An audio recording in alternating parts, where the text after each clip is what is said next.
Acts 3 1 to 10. So, this is an account of Peter and John going into the temple to pray at the ninth hour. But then they saw this person who was asking for charity because he has been lame.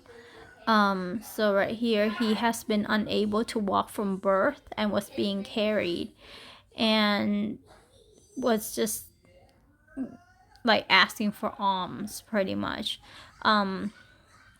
Peter and John somehow, I'm pretty sure there are other people like him around, but they chose this person, and or God chose this person to heal.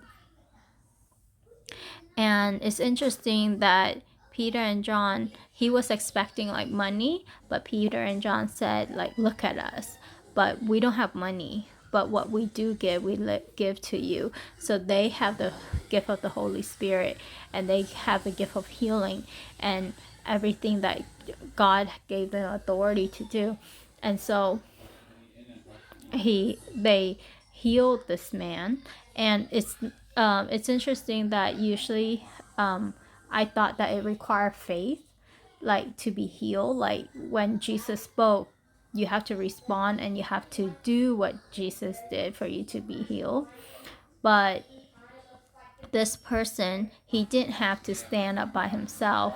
Peter and John actually held him and like grasped him by the right hand, raised him up, so kind of like aiding him. But he did. His feet and ankle were strengthened, and then he leaped up and stood and began to walk. So this was different from what I imagined, or what I remember understanding miracles to be like. Oh, you have to, Jesus heals, but you have to have faith. This one, they help him in his faith. So people recognize him as being the one who sit at the beautiful gate of the temple to beg, and they were filled with wonder and amazement at what has happened to him, that he was healed.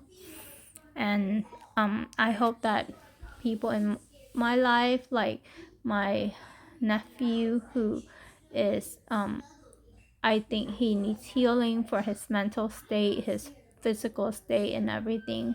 And the many people around me that, like in church, that I know their family is like just having problem with health and cancer and battling diseases. And so I really wish that they can be healed.